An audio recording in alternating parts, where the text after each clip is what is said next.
السلام عليكم ورحمة الله وبركاته dhegeystayaasheeda qiimaha iyo qadarinta mudanow inagala socda idaacadda FBC ku soo dhawaada warbixinteena ama barnaamijkeena nabadii horumarka oo ku soo qaadanayno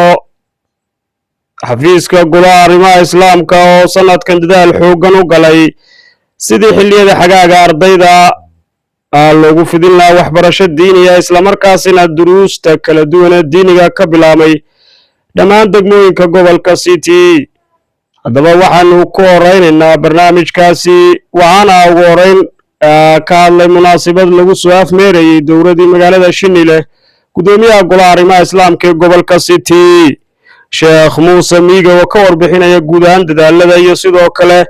hawlihii sanadkan ama xilligan xagaaga laga qabtay arrimaha ama baraarujinta dhinaca wacyigelinta iyo sidoo kale waxbarashada diiniga كل دولة علماء أنت أكقتين سنة كان قبل كام ودور دقمة إشعاع ودور ميلودا دقمة حتى قالوا دور ميلودا دقمة شينيلة أو يد مقالة ما تحتها يد دقمة إريرين ودور ميلودا كنتي واقف فعلا في عن إله إذن كيسة وين أيام قبتين المرشدة قبتين waxaan iska gaar halkan aan ilaaway runtii Sheekh Maxamed Macallin aabihii iyo waalidkii ummadda gobolka iyo ummadda Soomaaliyeed runtii wax badan runtii ummadda u qabtay in badan ummadda u soo shaqeeyay in lagu daydana runtii aad ay u mudan tahay Sheekh Maxamed Macallin waxaan leenahay aabo wax badan baa runtii laga bartay dadaal badan iyo leeyse juhdi badan oo runtii soo gashay muddo dheer oo taariikhda kolkaan dib aan u akhriyay runtii waqti fog aad ka soo bilowday inaad xataa halgana badan aad soo gashay lagu xidhay dacwadii diinta sababteeda runtii aad iyo aad baad u mahadsan tahay adigana runtii kolleejyada ku bedelo waad heli doontaa haddii alla yidhaaho waxaan intaa insha allah kadib aan u gudbi ardayda dadaashay runtii hambali ayaan ilaahay maanta kolley waa isweydiin doonaa xafiisku iniga waxbarashadiinaas si shahaado fiican oo aqoonsi leh aad u heli lahaydeen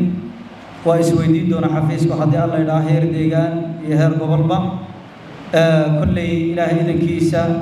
waxaan ilaahay iniga mar koobaad iyo mar labaadba hambaliyo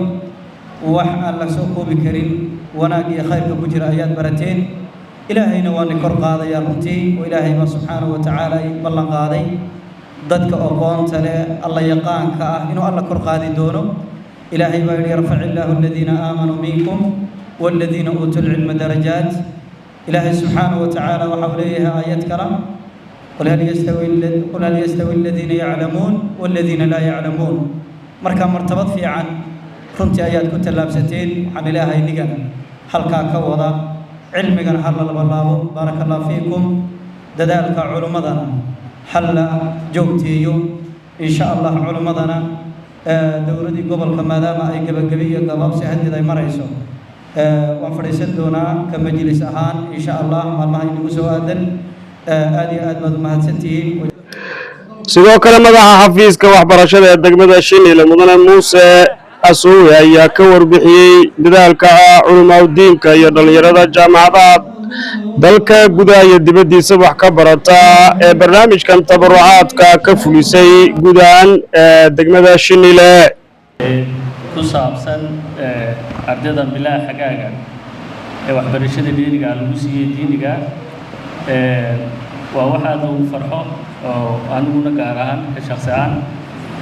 farxad weyn iyo inaan kala soo qayb galo wan fariinteedana ka gudbisto guud ahaan arrinkan waa arrimo fiican bariyahan dambe arrimaha islaamka ama diinta ama barbaarinta caruurta dadaalo fara badan oo lagu jiro oo ay ka mid yihiin kuwan maanta u fadhino marka anaga ka xafiisaana marka dawladahan wixii garaba iyo taakulayna inaan la garab joogsano oo dhinaceena istaagno oo ardada lagu barbaarinaya diintaan garab joogsano oo tiimaadigana xaggeega ugu garab xidhno oo labada waa loo baahan yahay aan iyagana la xiriirino iyaan nooga baahan yahay hadda ka horna xiriir fiican ma lahayn oo la soo shaqaynaynay hadda kadibna ballanqaadkeenu wuxuu noqon inaan la shaqayno oo wixii hiil iyo hooba ay nooga baahan yihiin aan la garab istaagno dadaalkana hadduu aan la yidhaahdo xagga aan ka sii wadno intaa u mararan asalaamu calaykum waraxmatullahi wabarakatu sheekh maxamed macalin waa gudoomiyaha boordiga hoyga agoonta marmaarsa waxauna dadaal xooggan ugu jira sidii arrimahaasi ama xilliyada xagaaga looga qayb qaadan lahaa barnaamijyadaasi diiniga ee ardayda waxbarashada lagu siinayo waxauna ka hadlayaa ahmiyadda ay leedahay dowladan iyo ardayda in lagu xoreeyo ay waxbartaan intan dambe waan isla soconaa annagoo ka bilownay anuu kala bilaabay degmada Ayshaan ugu dambeyn shalayna erar la joogay maantana shinni la jooga waxaa loo mahad celinayaa doorka iyo dadaalka ay ku jiraan anoo muujinaya inay naga qaadeen waajibaadna saarnaa inay naga qaadeen oo ay hawshii wadaan waan ugu mahad celinayaa ilaahayna subxaanahu wa tacaala ka ajir siiyo aqbal iyo ikhlaasna ilaahay aan ugu wada arsaaqo runtii qof walaalkaayo markuu hawl aad waday ama hawl aad ku sugaysa uu kaa qaado oo wax lagu farxo marka annaga si gaara farxad bay noo tahay reynreyn bay noo tahay inaan helno arday qur-aankii xafidsan arday fiqigii taqaanaa tafsiirkii taqaanaa caqiidadoodii kutubtii baratay in aan helno sharaf bay noo tahay inkastoo degmada Shineele iyo xerada agoonta ee halkan xidhiidh badan aysan lahayn shalay waxaan joogay erar baan la joogay walaalaha 23 xubnood oo arday quraan dhameeyay ayaa la yidhi halkeen la geeyay 23 kaba xerada agoonta keena 23 kaba iyagoo duuduubka isku wata 23 kaba keena quraankii bay xafideen cilmi bay u baahan yihiin sidoo cawaala sheegayna waxaan go'aansanay nidaamkii xalaqaadkii in uu ahaa kii culimada soo saarayay nidaamkii xalaqaadku inuu ahaa kii culimada soo saaray saas darteed baan soo qaadanay 23 xubnood oo dhalinyaro ayaan ballan ku qaaday in la keeno in kalena weliba hoostaan uga shago intaa kana hoos ahaan u sheegaanay intaa kana hoos ahaan u yar keenaanay iyaguna waxay yidhaahdeen ilaa 600 oo geed oo liin ayaan keenaynaa degmo meel loo diyaari degmo erar la yidhaahdo loo diyaari baa meel erar ay noogu qorantay loo diyaariyaa baynamaa halkani Shineele ardayda ka joogta ee diinta baraysa nidaamka xalaqaadka aysan 3 iyo 4 dhaafaynin 3 iyo 4 ayna dhaafayn ninka fiiq laga keenay fiiq iyo maaragtay Shineelena waxa badan fiiq baa ka badan quraadana la iska daa 20 baa ka joogta arday oo rabta inay diin barato oo xalaqaadkii barato marka waxaan ku codsanayaa ilaahay nicmooyin badan buu ina siiyey marka insha Allah waxaan anagu ku dadaalnaa ardayda badan inaan idin keeno aad halka ku bartaan maadaama idinka waxaan u qaadanay in maraakiis waaweyn oo xalaqaadka uu ka socdo ay Shineele ka jiraan marka waxaan rabnaa inaad ugu ballan qaadaan inaan arday badan idin keeno oo noo bartaan inaad ugu ballan qaadaan wabillahi tawfiiq wassalaamu calaykum waraxmatullaahi wabarakaatu haddaba barnaamijkan oo abaalmarino kala duwan lagu guddoonsiiyey ardaydii iyo barayaashii iyo sidoo kale cid kasta oo ka qayb qaadatay barnaamijkan tabarucaadka ee ardayda lagu barayo waxbarashada kala duwan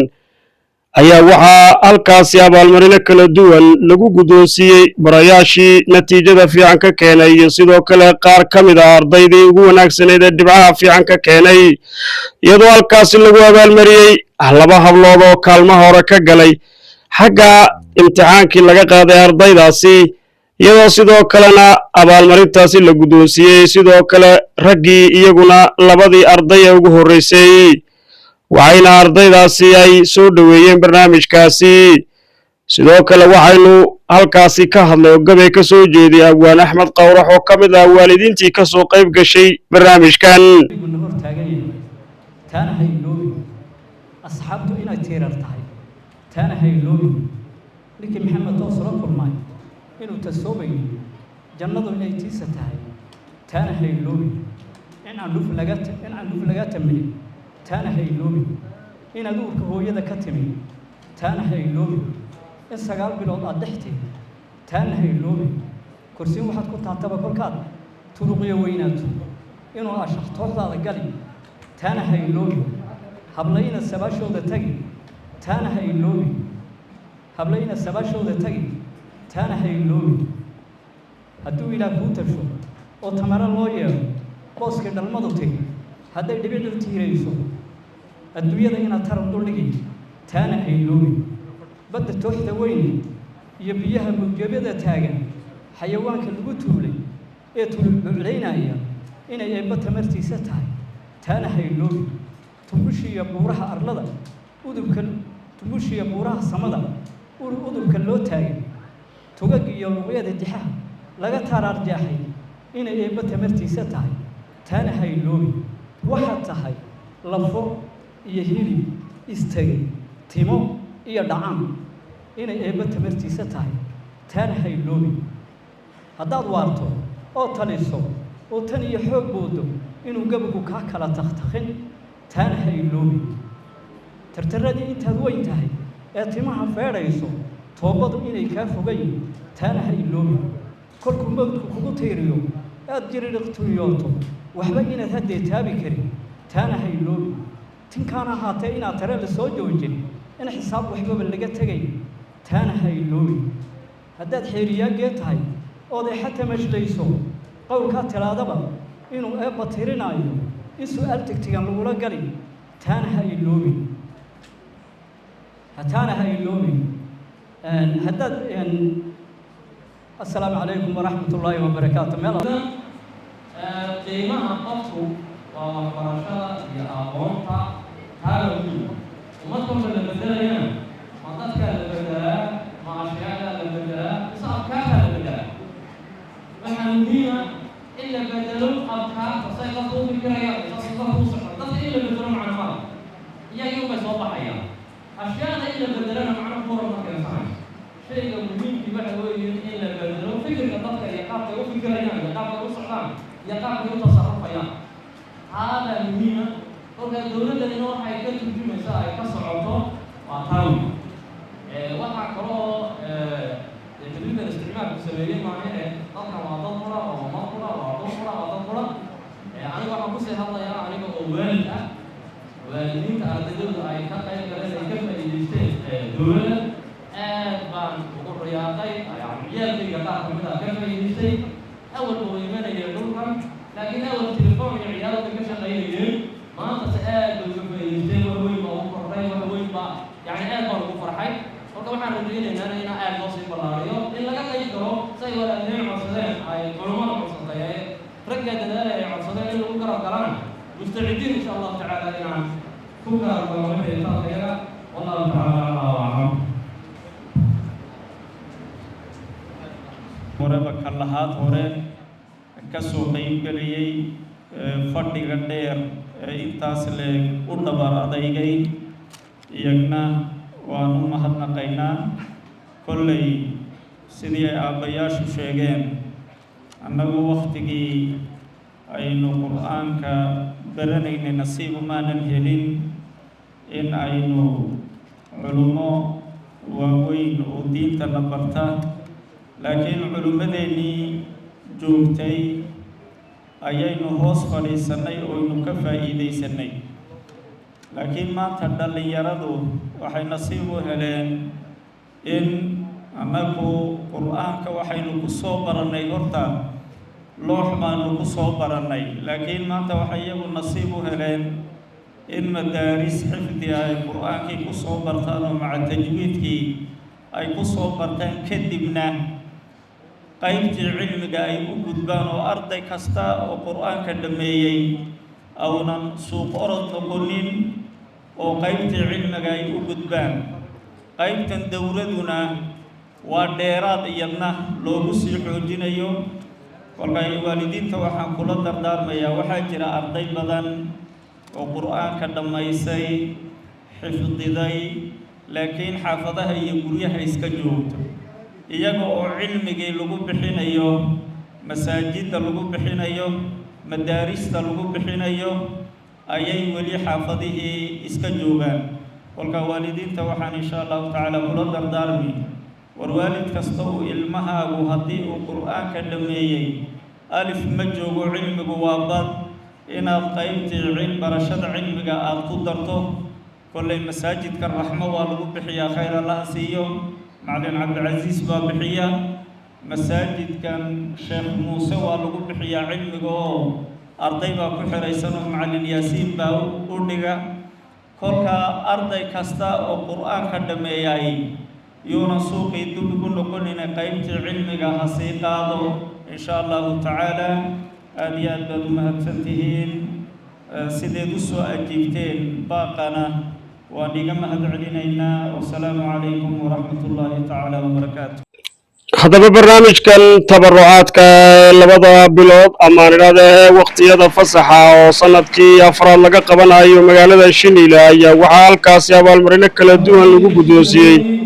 macallimiintii iyo sidoo kale ardaydii ugu wanaagsanayd iyadoo sidoo kalena ay la soo jeediyey in la sii dardargeliyo howlahaasi maadaama ay wax weyn ka tareen kor u qaadista aan idhaahda waxbarashada diiniga oo tayala in la helo lagana baxo jaaliga mudana khiyaarteeda qiimaha iyo qadarinta mudan oo intaas ayaan ku soo afmeeraynaa barnaamijkeennii maanta ee ku saabsanaa howlaha tabarucaadka ee ardayda waxbarashada diiniga ka waday degmooyinka gobolka City intaan barnaamijkan mid lamida ku kulmi doono akhyaaray waxaan idinku dhaafayaa sidaas iyo amaano Allah iyo nooli kulantee